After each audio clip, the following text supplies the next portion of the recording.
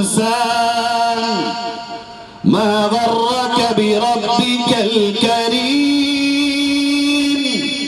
کون سی چیز ہے وہ انسان ذرا بتا تو صحیح جس نے تجھے تیرے رب کی جانب سے دھوکے میں ڈال رکھا ہے. اور کہاں جا رہا ہے؟ کہاں تک جائے گا؟ کہاں تک جائے گا؟ کتنی ہے تیری نگاہ اور کتنا ہے تیری حج؟ کہاں تک جا سکتا ہے؟ اپنے رب کو چھوڑ کر نہ جا. پھر دیکھ ان قریب تیری جوانی کا خاتمہ، پھر دیکھ تیرا بڑھاپا. یہ جو میرے آپ کے سامنے گھومتے ہوئے بزرگ اور معمر اور ایجڈ لوگ ہیں، کبھی یہ بھی میری آپ کی طرح جوان تھے. ان کے لرزتے ہوئے ہاتھ بتاتے ہیں جوانی یکساں نہیں رہتی، لڑکھڑاتی ہوئی ٹانگیں بتاتی ہیں جوانی سدا نہیں رہتی، لڑکھڑاتی ہوئی زبان چیخ چیخ کے تم سے جوانوں کہتی ہے. ہمیشہ زبان کی رفتار یوں نہیں رہا کرتی. جو موقع ہے اور جو وقت ہے وہ اسلام کی سربلندی کے لیے، یہ جان اور جسم ہے یہ کلمے کی سربلندی کے لیے، یہ اللہ سے تعلق میں مضبوطی پیدا کرنے کے لیے، یہ قرآن کے پیغام کو گلی گلی تک لے جانے کے لیے، یہ اسلام کے پیغام امن، پیغام محبت، پیغام وفا، پیغام انسانیت اور نبی کے اخلاق حسنہ کو گھر گھر میں لے جانے کے لیے اس جوانی کا استعمال کرو. اگر یہ جوانی گزر گئی، پیارے جوانوں خدا کی قسم کبھی واپس نہیں آئے. یہ مستیاں، یہ دنیا کی عیش و عشرت کب تک کر لو گے اور کتنا کر لو گے؟ جوانوں میرے اور آپ کے لیے تو اللہ نے جنت میں عیش و عشرت کے سامان بنائے ہیں. میری آپ کی مستی کی جگہ جنت ہے. کامیاب وہ ہے جو اس دنیا میں جنت کو کما کے لے جائے، ناکام وہ ہے جو اس دنیا میں جنت کو گوا کے چلا جائے. فَمَن زُحْزِحَ عَنِ النَّارِ وَأُدْخِلَ الْجَنَّةَ فَقَدْ فَازَ. وہ جو جنتی بن کے گیا اور جہنم سے بچ کے گیا، یہی کامیاب ہے. یہی ہے کامیابی کا پیمانہ اور کامیابی کا معیار. میرے عزیزو، جنت کی راہوں میں کانٹے بہت ہیں، پھول نہیں ملیں گے. اور تمہیں کیسے مل جائیں گے جب تمہارے نبی کو نہ ملیں؟ تمہیں نبی کی سنتیں بہت یاد ہیں. پڑے ہوئے طائف کے پتھر سنت نہیں بنیں گے، پڑی ہوئی نبی کو مکے کی گالیاں سنت نہیں ہیں. حالات تو کبھی بھی کوئی بھی کروٹ لے سکتے ہیں. ارے نبی کی پوری زندگی سیرت ہے. امت پہ کبھی بھی کسی بھی وقت کوئی بھی حالات آئیں گے. تم نے کھانے کی سنتیں سیکھی ہیں ابھی، تم نے ٹخنے سے اوپر پاجامے کی سنت سیکھی ہے ابھی، جو کہ بہت اہم ہے. سیکھنا بھی چاہیے، عمل بھی کرنا چاہیے، مگر گالیاں کھانے کی سنتیں نہیں سیکھی. یہ قرآن کہتا ہے نبی کو وہ گالیاں، انک لساحر، انک لمجنون، انک لکاہن. یہ تمام کس کے لیے کہے جا رہے ہیں؟ الیاذ باللہ الفاظ. اے محمد صلی اللہ علیہ وسلم، الیاذ باللہ کہا جا رہا ہے تم جادوگر ہو، تم دیوانے ہو، تم پاگل ہو، تم شاعر ہو.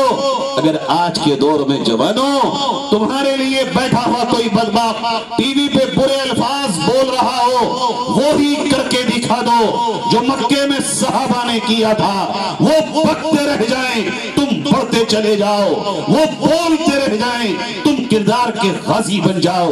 ان کی جڑوں میں وہ تمام چیزیں جو وہ میری جڑوں میں ڈالنا چاہتے ہیں تم ان کی جڑوں میں ڈالو، اور اسلام کے شیریں آب کو، میٹھے پانی کو ان کی جڑوں تک پہنچا دو.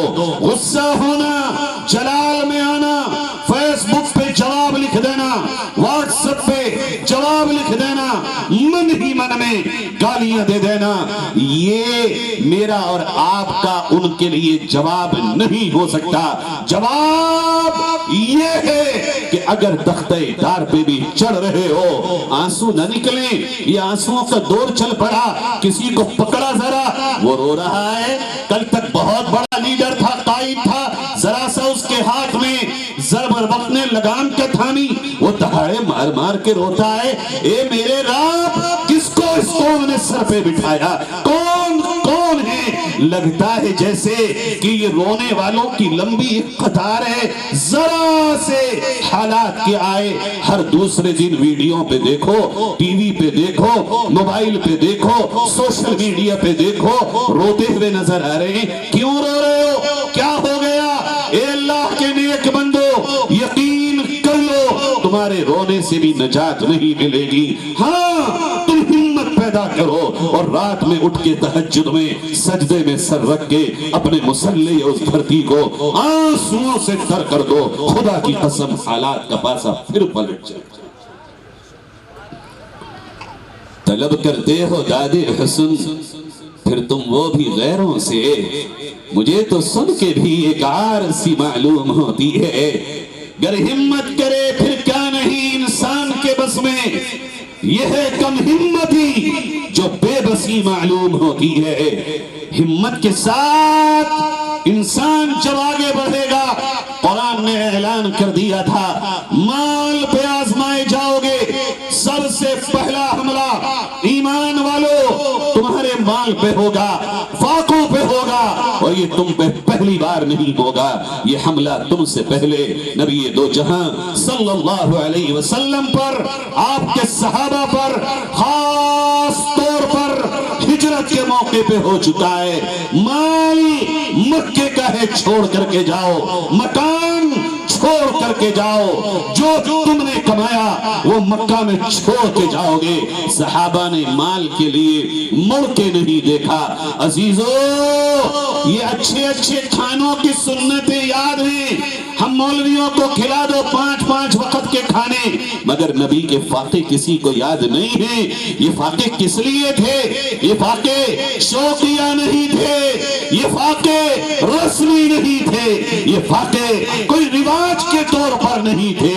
مال حرام سے بچتے ہوئے اگر فاقے ملتے ہوں تو یہ فاقے تمہارے ماتھے کا زور، یہ تمہارے ماتھے کی پیشانی، یہ پیشانی کی زینت، یہ تمہارا تاج ہے۔ اگر حرام سے بچ کر حلال میں تمہیں ایک وقت کا کھانا اور ایک وقت کا فاقہ ملتا ہو، یہ ہے وہ فاقہ جو تمہارے لیے باعث فقر، باعث عزت ہے۔ فاقہ تم نے کھانے ہی کھانے سیکھے ہیں فقط۔ یہ مال کا پہلا حملہ مسلمانوں اس دور میں تم پہ ہو چکا کہ کئی سوشل بائیکاٹ، کئی خریداری کے نام پر بائیکاٹ، کئی کسی اور طرح سے ٹارچر کرنے کی شروعات۔ اگر تمہارے اندر ہمت ہے تو اس قافلے میں رہو، ورنہ کہہ دو کہ ہم اس قافلے کے راہی نہیں ہیں۔ اس لیے وَلَن تَرْضَىٰ عَنكَ الْيَهُودُ وَلَا النَّصَارَىٰ حَتَّىٰ تَتَّبِعَ مِلَّتَهُمْ، جب تک ایمان والے کہو گے، اگر اپنا نام بدل کر کہیں اور بھی جاؤ گے، بعد میں ٹی وی پہ روتے ہوئے نظر آؤ گے، ہائے مرتد ہو کے بھی چین نہ ملا، مجھے عزت نہ ملی۔ یہی ہے، کر لو جو کرنا ہے، اس کی انتہا سوائے ذلت اور رسوائی کی موت کے اس سے قبل کبھی نہیں ہو سکتی۔ اس لیے میرے بھائیوں، سارے سمجھوتے، سارے سودے مال کے لیے ہیں۔ مال کی محبت نکال دو دل سے، اور یہ یقین کر لو جو ملا وہ میرا تھا، جو نہ ملا وہ میرا تھا ہی نہیں۔ جو آیا وہ میرے مقدر کا ہے، جو نہ آیا وہ میرے مقدر کا تھا ہی نہیں۔ غم کس بات کا؟ اللہ نے تو صاف کہا، جو تیرے مقدر کا نفع ہے ساری دنیا مل کر تجھ سے چھین نہیں سکتی، اور جو تیرے مقدر کا ضرر اور نقصان اور لوس ہے ساری دنیا مل کے اسے تجھ سے دور نہیں کر سکتی۔ اور اللہ نے تو یہ میرے نبی سے قرآن میں کہلوا دیا، قُلْ لَن يُصِيبَنَا إِلَّا مَا كَتَبَ اللَّهُ لَنَا هُوَ مولانا. اے نبی کہیے آپ ہرگز ہرگز مجھے کوئی مصیبت و پریشانی نہیں پہنچ سکتی سوائے اس کے جو اللہ نے میرے مقدر میں لکھ نہ دی ہو. یہ نبی سے کہلوایا جا رہا ہے تو مجھے نفع اور نقصان سوائے اس کے کون پہنچا سکتا ہے؟ پیارو آگ لگ گئی اس مال کی وجہ سے. دوسرے تو کیا ہی ٹارچر کرتے, تم ذرا اپنے گھروں پہ تو جھانکو. سگے بھائیوں میں اختلاف, مقدمے, خاندانوں میں جھگڑے, ایک پڑوسی کا دوسرے پڑوسی کے ساتھ جھگڑا کس بات کے لیے؟ اسی مال کے لیے, اسی دیوار کے لیے, اسی چھجڑی کے لیے, اسی نالی کے لیے, اسی ناک اور تکبر کے لیے. کیا ہے یہ ایمان والو؟ تم اتنے کمزور ہو گئے آج. ایمان تمہارا کیا اتنا کمزور ہو گیا؟ میں ماننے کو تیار نہیں ہوں کہ تمہارا ایمان اتنا کمزور ہے. تم سو رہے ہو, آنکھیں کھول کے دیکھو. غفلت میں ہو, غفلت کی چادر چاک کر کے دیکھو. تم نے کوئی ایسا ہی کاہلی کا معاملہ کر لیا ہے, ورنہ تمہارے ایمان کی چمک و دمک, تمہارے ایمان کی شعائیں, تمہارے ایمانی جذبے, خدا کی قسم ذرا احساس کر کے دیکھو, تمہاری آنکھیں کھولنے کے لیے کافی. یہ چھوٹی چھوٹی باتوں پہ مالی جھگڑے. اس دکان کے کسٹمر کو وہ آواز دے کے بلا رہا, ادھر آؤ. کہ رازق تمہارا رب نہیں ہے؟ یہ اڑتے ہوئے پرندوں کو کھلانے والا تمہارا مالک نہیں ہے کیا؟ یہ سمندروں کی مچھلیوں کو کھلانے والا رازق تمہارا رازق نہیں ہے؟ یہ بند پتھروں میں کیڑوں کو کھلانے والا تمہارا رازق نہیں ہے میرے عزیزوں؟ دلوں میں کدورتیں, دلوں میں حسد, دلوں میں کینہ, دلوں میں کپٹ, دلوں میں نفرتیں, دلوں میں یہ سیاہی کب تک؟ قربانی دینے والے کہاں سے آئیں گے یہ بتاؤ تو صحیح پیارو. قربانی تو مجھے آپ کو سب سے پہلے اپنوں کے لیے دینا تھی. سبیلے لگا کے یہ ناٹک مت کرو. یہ اخباروں میں فوٹو کھچوا کر ایک کے نام پر تماشے مت کرو. اپنے گھروں کی خبر لو. ان تماشوں سے امت کا مسئلہ حل ہونے والا نہیں ہے. اپنے دلوں کی خبر لو. یہ اس طرح کے تماشوں نے امت کو برباد کر کے رکھ لیا. میرے عزیزوں وہ کرو یا نہ کرو, لیکن اپنے گھروں کی خبر لازمی لے لو کہ تمہارے گھروں میں دلوں میں نفاق نہ ہو, حسد نہ ہو, یہ چھوٹے چھوٹے جھگڑے نہ ہو. اور اگر یہ ہے تو پھر یہ یاد رکھو, جب تم چھوٹی سی چیز پہ اپنے ہی بھائیوں سے درگزر کرنے کو تیار نہیں ہو, اپنے تھوڑے سے مالی نقصانات جو کہ واقعی نقصان نہیں ہے, تمہارے مقدر میں نہیں تھا, اس تھوڑے سے نقصان پہ صبر کرنے کو تیار نہیں ہو, تو پھر وہ جو اللہ کو جانتے نہیں, رسول کو پہچانتے نہیں, آخرت پہ یقین نہیں, ان سے کیوں امید رکھتے ہو کہ وہ تمہارے ساتھ وفا کریں؟ کیسی عجیب بات ہے. قبر کو جاننے والا, حشر کو جاننے والا, حساب پہ یقین رکھنے والا, موت پہ یقین رکھنے والا, وہ اپنے نبی کے سلمن خطاعت وعفو عمن ظلمت, وہ اس پہ عمل کرنے کو تیار نہیں. نبی کہہ رہے ہیں معاف کر دو, وہ معاف کرنے کو تیار نہیں. نبی کہہ رہے ہیں میرے امتی تیرے مقدر کا لکھا کوئی چھین نہیں سکتا. یہ کہتا نہیں, اس کی وجہ سے نقصان ہوا, یہ میرے لیے اڑچن بنا, یہی آیا ہے میرے بیچ میں, اسی نے رشتہ چھٹوایا, اسی نے کسٹمر بھگایا, اسی نے بھچ بھچ کر لگائی, یہی ہے بہکانے والا, یہی ہے کان بھرنے والا, یہی ہے میری طرف سے فلاں کو دشمن بنانے والا. اللہ کہہ رہا ہو نہیں سکتا کہ تیرے لیے کوئی تیری طرف سے کسی کو بغاوت پہ مجبور کر دے. ہاں تھوڑی دیر کے لیے کوئی کنفیوز ہو سکتا ہے, مگر کنفیوژن ہمیشہ یقین کے سامنے کبھی باقی نہیں رہتی. عربی میں کہتے ہیں نا, یقین جب ہو تو شک خود بخود زائل ہو جاتا ہے. شک یقین کے ساتھ باقی نہیں رہتا. تو ثابت قدم تو رہ کے دیکھ, کھڑے ہو کر تو دیکھ. جن لوگوں نے 30 سال تک ثابت قدمی رکھی, 30 سال تک مال و جان لٹاتے رہے, آنکھیں کھولو, اللہ نے ان کو عزت کا تاج پہنا دیا. اور جو اٹھے گا اللہ تعالیٰ اس سے کام لے لے گا۔ اللہ رب العزت کسی کا محتاج نہیں۔ میرے بھائیوں، مال کے سلسلے میں محتاط ہو جاؤ۔ جوانوں، ایک ہیجانی کیفیت ہے اس وقت، خاص طور پر ہم مولویوں میں بھی، آپ جوانوں میں بھی، ہر ایک کا مطمع نظر مال مال مال اور مال۔ سب یہ کہتے ہیں مال نہیں، مال ہی نہیں، تنخواہیں نہیں، فیوچر نہیں۔ میرے عزیزو، یہ فیوچر میرا آپ کا دنیا کب بن گئی؟ کہاں سے بن گئی؟ یہ میرا آپ کا فیوچر دنیا کب تھی؟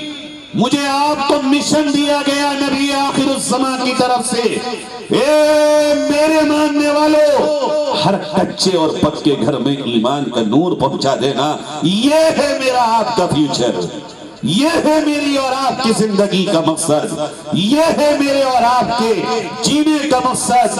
یہ کب تھا میرے آپ کے جینے کا مقصد؟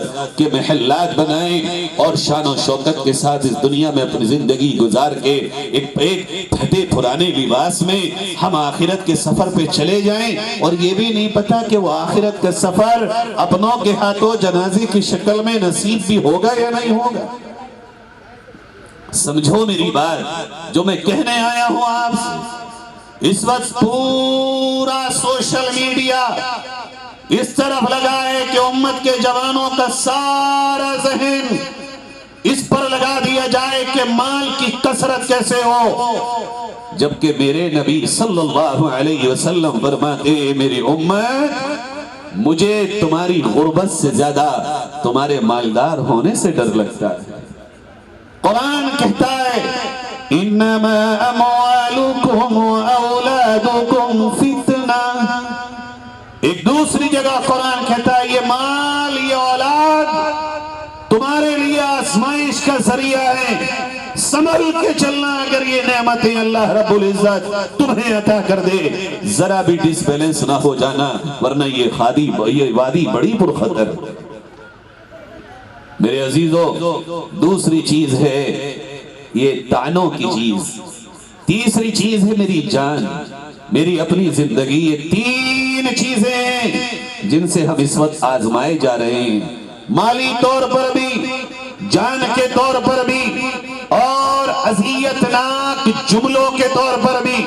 قرآن کہتا ہے صرف دو کام کر لو، انشاءاللہ یہ بڑے کام ہیں، بڑے کام تمہاری امید ہوگی۔ آئے کوئی مولوی، آئے کوئی لیڈر، آئے کوئی آسمان سے اتر کر جرنیل، اور وہ یہ اعلان کر دے چلو میں تمہیں روڈ پہ لے کر پورے ملک کو باہر نکالتا ہوں، یہی نہ تمہاری چاہت۔ آئے کوئی ایسا جو ہمیں آواز دے اور ہمیں باہر لے کے جائے، یہ راہ ایسی آسان نہیں ہے جیسا آپ کا جذبہ ہے۔ اس موضوع پر پھر کبھی کسی عالم سے سنیے گا، سورۃ البقرہ اور دوسرے پارے کا آخری رکوع اور اس کی پوری تفصیل، حضرت طالوت اور حضرت شمدیل، ان دونوں کا پورا واقعہ کہ یہ راہوں پہ نکلنا کوئی تماشا نہیں ہے، کوئی کھیل نہیں ہے۔ یہ آرزو ذرا تھوڑی دیر کے لیے سنبھال کے رکھو، یہ جذبے ذرا کنٹرول کرو، اور یہ سنو جو قرآن کہہ رہا ہے وَإِن تصبروا۔ اگر ان حالات میں کہ جب تم پہ مالی آزمائش بھی ہو، جان کی آزمائش بھی ہو، اور چاروں طرف سے کان پھاڑنے والے جملے آ رہے ہوں، تو ذرا تم صبر کا دامن تھام کے چلو۔ بھائی میرے صبر کیا ہے؟ بہت جلدی اپنی بات کو سمیٹ کے بات کو ختم کر رہا ہوں۔ یہ صبر کیا ہے؟ ہمارے یہاں تو صبر اس چیز کا نام ہے، تھوڑا سا معذرت کے ساتھ اگر یہ باتیں ہم نہیں بتائیں گے آپ کو تو شاید اللہ کے یہاں بہت بڑے مجرم ہوں۔ دیکھو فضیلتیں تو تم ہر روز عصر کے بعد فضائل اعمال میں سنتے ہو، صبح کو منتقل حدیث میں سنتے ہو، ان جلسوں میں بھی اگر ہم فضیلتیں بتانے لگیں اور حالات سے باخبر نہ کریں تو واللہ العظیم ہم مجرم۔ ہم اس لیے نہیں آئے ہیں کہ آپ کو یہاں فقط اور فقط فضیلت بتا دیں، بتائیں گے، علماء نے بتائی بھی ہوں گی، لیکن اس وقت امت کو حالات سے صحیح باخبر، صحیح رخ دینا بہت ضروری ہے۔ صبر ہے کیا؟ تم نے تو یہ صبر سمجھا ہے کوئی مار دے تو گھر میں بیٹھ جاؤ، کوئی گالی دے تو گھر میں بیٹھ جاؤ. اور شاید میری بات صاحب یہ سمجھے ہوں گے ابھی تک جو میں نے کہا کہ خاموش ہو جاؤ. نہیں، صبر کا یہ مطلب نہیں. صبر کی وہ 3 قسمیں: صبر علی الطاعہ، صبر علی المعصیہ، صبر علی المصیبہ. اس کے علاوہ صبر کا مفہوم یہ بھی ہے کہ تم حضرت شیخ الاسلام مفتی تقی عثمانی صاحب دامت برکاتہم نے لکھا، صبر کا مفہوم یہ ہے کہ جس طریقے سے تم پہ سامنے کی طرف سے اٹیک ہو رہا ہو، تم پرامن رہ کر امن کے ساتھ قانونی طور پر جائز طریقے پر جتنا دفاع کر سکتے ہو دفاع کرو، اور جو بھی تم قانونی طور پر آگے بڑھ سکتے ہو، جہاں تک تمہاری ہمت ہے تم آگے بڑھو اور اس کا مقابلہ کرو. یہ نہ ہو کہ تم جا کر کے چوہے کے بل میں گھس کے بیٹھ جاؤ. تمہارے پاس جو ہو سکتا ہو، جو راستے ہو، تم سپریم کورٹ سے ہار کے آؤ تو یہ والا خاموشی سے صبر کر لینا. لیکن کسی کام میں سپریم کورٹ سے پہلے صبر کرنے کا نام بزدلی. کسی کے اوپر جائز لگے 2 بچوں کے قتل پہ تو وہاں بچانے کے لیے سب لوگ کھڑے ہو جائیں، جو کہ غلط. کوئی نہیں کہہ سکتا کہ وہ صحیح لوگ ہیں جو اس طرح کی حرکت کر رہے ہیں. ہم تو یہ کہنے آئے ہیں کہ اگر کہیں پر کچھ ہو رہا ہے تو اتنی تو ہمت پیدا کر لو کہ بات کر لو. کم سے کم کوئی بھائی اگر مظلوم ہو تو جا کے انسانیت کے ناطے اس کی خیریت تو لے لو، اس کی خبر تو لے لو. اگر کہیں تھانہ کچہری ہو گیا ہو، جا کر کے صحیح گواہی تو دے دو. تم گواہی کے قابل بھی نہ رہے کہ صحیح بات افسران کو بتا دو. میں یہ کب کہہ رہا ہوں آپ سے کہ افسران سے لڑائی لڑو لو. یہ ہے صبر. صبر نہیں، وہ بزدلی ہے. یہ صبر ہے کہ تم صحیح رخ پر، صحیح وقت پر، صحیح نہج پر، قانونی طریقے پر اپنی پوری طاقت کے ساتھ غلط کا مقابلہ کرو. اور وہ غلط ایسا مت کرنا کسی غیر مذہب والے کا غلط ہو اور تمہارے اپنے کا غلط نہ ہو. اسلام یہ کہتا ہے غلط ہے وہ غلط چاہے ہندو کا ہو، چاہے مسلمان کا ہو، یہاں تک کہ غلط چاہے تیرے ماں باپ کا ہو. پھر تجھے اسی طرح غلط کے خلاف کھڑا ہونا ہے جس طرح تو کسی غیر کے خلاف کھڑا ہونے کا حوصلہ رکھتا. پانی یہی مر رہا ہے، کہیں اور نہیں. قرآن یہ کہتا ہے یا ایھا الذین آمنوا کونوا قوامین للہ شہداء بالقسط. اے ایمان والو، انصاف کے ساتھ، سچائی کے ساتھ کھڑے ہو جاؤ. یہ دونوں آیتیں اس کا مفہوم بتاتا ہوں. اگرچہ تمہارے ماں باپ کے خلاف سچائی ہو، فرما برداری اپنی جگہ، صحیح کے ساتھ کھڑے ہو، اس میں چاہے ماں باپ کے خلاف ہی کیوں نہ جانا پڑے. اب جب ماں باپ کے خلاف کھڑے ہونے غلط بات میں قرآن کہہ دے تو اس کے بعد تو پھر ہر رشتہ چھوٹا ہو، ہر چیز چھوٹی ہو گئی. میرے عزیزو، کیسے کوئی ہم پہ یقین کر لے گا اگر اس راہ پر چلو گے اور صبر کی یہ صورت اختیار کرو گے کہ آپ کے قصبے کا سب سے غریب بھی اگر مظلوم ہو، کوئی ہو نہ ہو اس کا ہاتھ پکڑنے والا آپ تو ہوں. چونکہ آپ کا نبی تو چرواہے کو بھی گلے لگا لیتا ہے اور بلال کو بھی کعبے کی چھت پہ کھڑا کر کے اذان دلوا دیتا ہے. اس صبر کی بہت ضرورت ہے. آج یہ والا صبر ختم ہوتا چلا جا رہا ہے اور قوم کے جوانوں کو بزدلی کا سبق دیا جا رہا ہے. میں یہ نہیں کہہ رہا ہوں کہ اس راستے پر آؤ جس میں ہڑدنگ ہو، تماشا ہو، جس میں قانون کی خلاف ورزی ہو، لیکن تمہارے بیچ کے وہ وکیل کہاں ہیں جو اہل ایمان ہیں؟ مجھے خوب یاد ہے NRC کے معاملات میں ان وکیلوں نے وہ نوچا ہے قوم کے جوانوں کو. ان میں اچھے بھی بہت، لیکن بڑی تعداد وہ ہے جنہوں نے غریبوں کا خون چوسا ہے. کہاں ہیں تمہارے وہ لوئر؟ کہاں ہیں تمہارے وہ افسر؟ کہاں ہیں تمہارے بیچ میں وہ لوگ جو رات اور دن یہ گیت گاتے ہیں ہماری قوم کو یہ بھی بننا ہے، یہ بھی بننا ہے، یہ بھی بننا؟ ارے کچھ بنو یا نہ بنو، خدا کے لیے انصاف والے اور صحیح کا ساتھ دینے والے بن جاؤ، کانٹوں پہ بھی بیٹھو گے، یہ سارا زمانہ تمہاری ہی طرف کھنچ کے آئے گا۔ آخری بات عرض کر کے بات کو ختم کرتا ہوں، وَإِن تَصْبِرُوا وَتَتَّقُوا فَإِنَّ ذَلِكَ مِنْ عَزْمِ الْأُمُورِ۔ صبر کرو، وہ صبر بھی کرو جو مصیبت پر ہو، عبادت پر ہو، گناہ کے چھوڑنے پر ہو، اور یہ صبر بھی کرو جو میں نے بتایا، اور پرہیزگار بن جاؤ، تقوی والے بن جاؤ۔ کون ہیں تقوی والے؟ قرآن کہتا ہے، آئیے چھوٹی سی تفسیر قرآن سے پوچھ لیں، اعدت للمتقین، اللہ نے جنت کو متقیوں کے لیے، تقوی والوں کے لیے، پرہیزگاروں کے لیے تیار کیا۔ کون ہیں تقوی والے؟ الذین ينفقون فی السراء والضراء والكاظمين الغيظ والعافين عن الناس۔ کہ اللہ کے یہاں تو تقوی والے وہ ہیں جو تنگی میں بھی اور خوشحالی میں بھی اللہ کی راہ میں برابر خرچ کرتے ہیں۔ ایسا نہیں کرتے وہ کہ جب خوب تو دل بھر بھر کے مدرسے مسجدوں کو، غریبوں کو، یتیموں کو، بیواؤں کو، لاچاروں کو، پریشان حالوں کو، مزدوروں کو اور بیماروں کو دے رہے ہیں، لیکن ذرا سا ایک پلاٹ میں نقصان کیا ہوا؟ بھائی حالات بہت خراب ہیں، اور تیرے گھر کی شادی ہم نے دیکھی، حالات خراب نہیں، تیری بیوی کے خون کی ٹیسٹنگ ہم نے دیکھی تو میرٹھ کے بڑے اسپتال میں ہو رہی تھی، گنگا رام میں دلی کے اسپتال میں ہو رہی تھی، یہاں حالات خراب نہیں۔ ذرا سا ہلکا جھٹکا کیا لگا کہ خرچ کرنے کے پیمانے میں کمی آ گئی۔ اللہ کہہ رہا ہے یہ نہیں ہے تقوی والا، تقوی والا تو وہ ہے جب تھوڑا سا نفع ہو تب بھی اتنا ہی خرچ کر رہا ہے بلکہ بڑھا کر، اور ذرا سا نقصان ہو تو اللہ کی راہ کے خرچے کو کم نہیں کرتا بلکہ اور برابر دل مضبوط کر کے کرتا ہے، اس میں کمی کی طرف اپنا رخ نہیں کرتا۔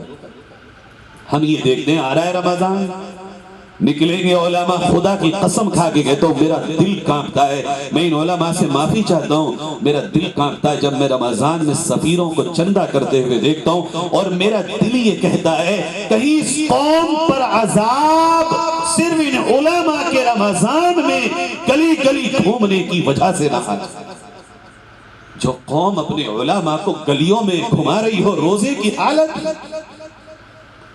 تراویحوں کے وقت، نمازوں کے وقت، جس قوم میں نبی کے جانشین رومال بچھا کر مسجدوں میں بیٹھ رہے ہوں، اوہو ذرا دل سے سوچ کے دیکھو، کانپے گا تمہارا بھی دل، کانپے گا خدا کی قسم۔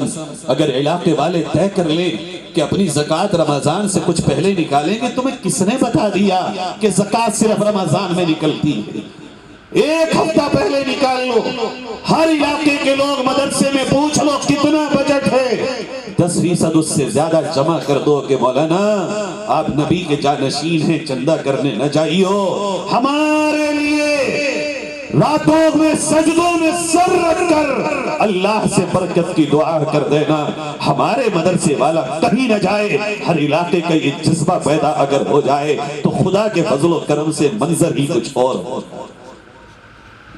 ایک سفیر میرے یہاں آئے رمضان میں ضلع بجنور، میں بہت پریشان ہوا، عین افطار کا وقت، بلا مبالغہ کہہ رہا ہوں کہ ٹھور والوں ہونٹوں پہ جیسے کسی نے کوئی لیپ کر دیا ہو، پپڑی کا، خشکی کا، ایسا لیپ اس شخص کے ہونٹوں پہ لگا ہوا تھا۔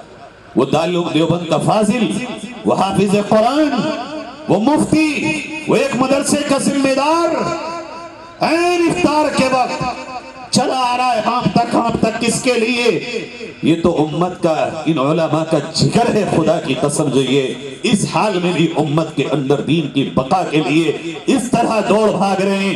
لیکن کچھ ذمہ داری تو میری آپ کی بھی ہے، کچھ غیرت میری آپ کی بھی تو تقاضا کرتی ہے، کچھ میری اور آپ کی حمیت بھی تو آواز دیتی ہے۔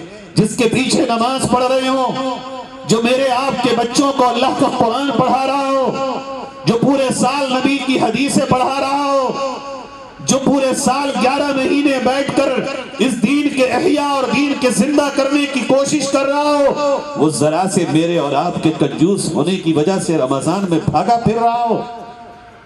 بالفرض و تقدیر اگر ایسا ہوتا بھی تو ہر شہر میں ایسے شاندار مہمان خانے ہوتے کہ ہمارے قصبے میں نبی کے مہمان آئیں گے اور ہم انہیں یہاں بٹھائیں گے اور قصبے کے لوگوں سے کہیں گے جاؤ ان کمروں میں ہمارے مہمان خانے میں نبی کے جانشین آئے ہیں، اگر کسی کو زکوٰۃ و امداد دینا ہو اس مہمان خانے میں جا کے دے آؤ، مگر انہیں دروں پہ تو نہ پھرواتے۔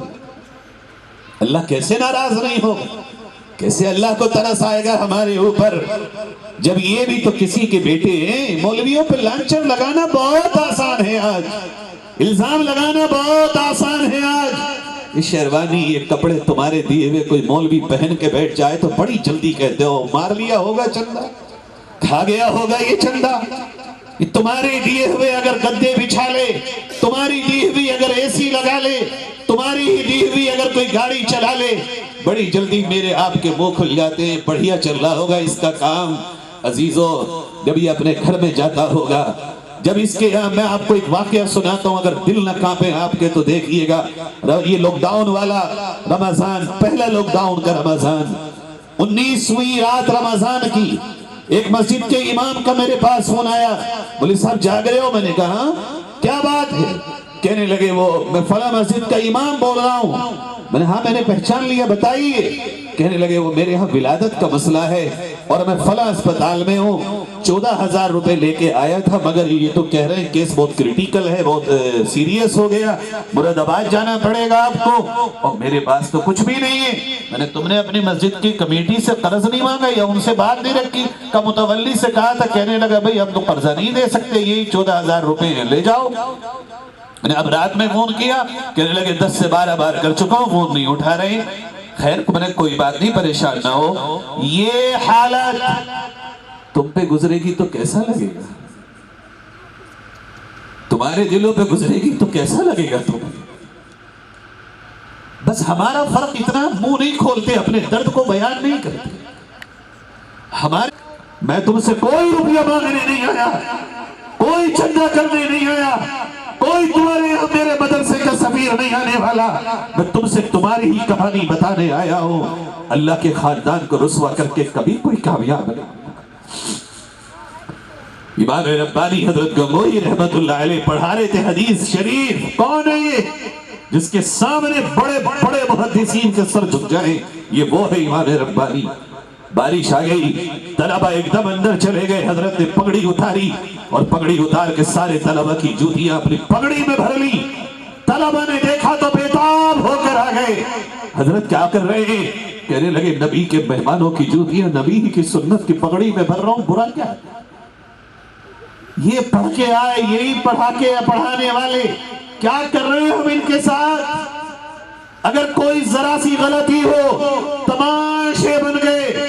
ارے انہیں دیکھو جنہوں نے اپنے دھرم گرووں کو یہاں سے لے کے وہاں پہنچا دیا، جنہوں نے اپنے مذہبی رہنماؤں کی ایک آواز پر اپنی جان دینے کے لیے بھی تیاری کر رکھی ہے۔ ایک طرف وہ ہیں اور ایک طرف ہم۔ بہرحال یہ درد ان علماء کی طرف سے مجھ سے خدا کی قسم کھا کے کہتا ہوں کسی نے نہیں کہا، یہ تو میں آنکھوں سے دیکھا ہوا درد بیان کر رہا ہوں۔ ہوش کے ناخن لو پیارو، سمجھو کم سے کم جہاں جہاں تک یہ بات پہنچ سکتی ہے اور آپ سن رہے ہیں، آپ تو طے کریے۔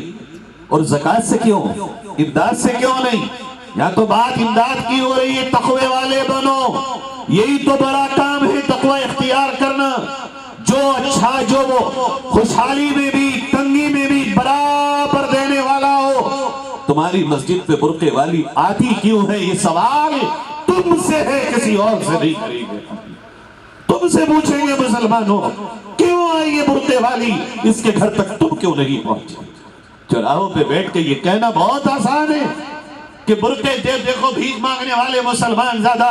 اس کا جواب کس سے لیں ہم؟ کون سی دیواروں میں سر مارے اپنا جا کر؟ کس سے پوچھیں؟ کون بتائے گا؟ تیری پڑوسن اگر بیماری میں بھیک مانگنے نکلی تو کیوں؟ تیرے محلے کی کوئی عورت اگر اپنے شوہر کے انتقال کے بعد اپنے بچوں کی پرورش کے لیے باہر ہاتھ پھیلانے نکلی تو کیوں؟ کس سے پوچھیں جا کر؟ کس سے کریں سوال؟ تم ہی سے تو پوچھیں گے، کوئی اور کون جواب دے گا ان باتوں کا؟ یہ بیٹھے ہوئے روڈوں پہ ٹوپی لگائے ہوئے مسلمان کیوں ہیں؟ کیوں جا رہے ہیں؟ کون بتائے گا اس کا جواب؟ میں کس سے پوچھوں؟ جوانوں تم بتاؤ کہاں جاؤں؟ مسلمانوں تم بتاؤ کون بتائے گا ان باتوں کا جواب؟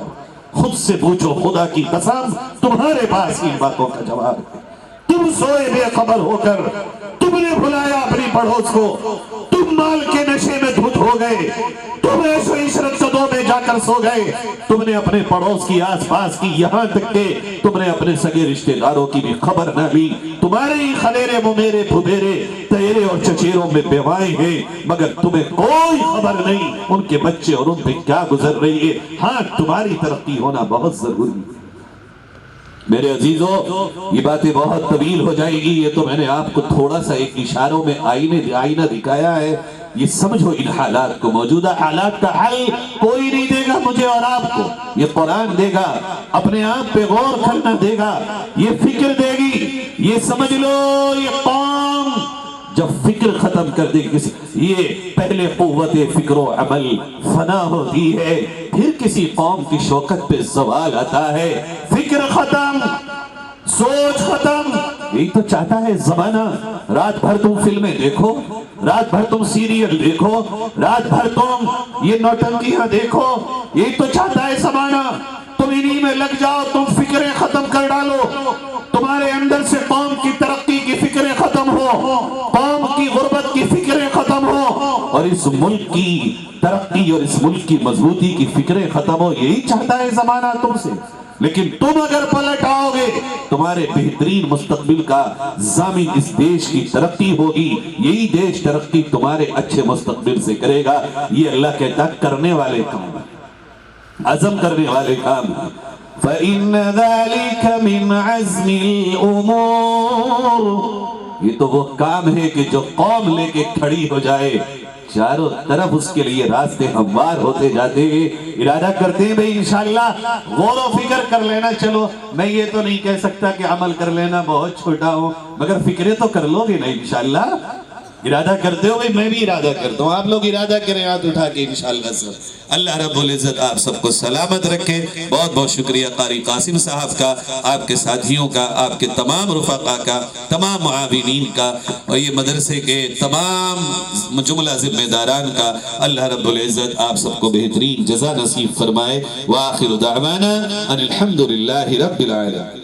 درد اور سوز میں ڈوبی ہوئی حضرت مولانا انصار احمد صاحب کا خطبہ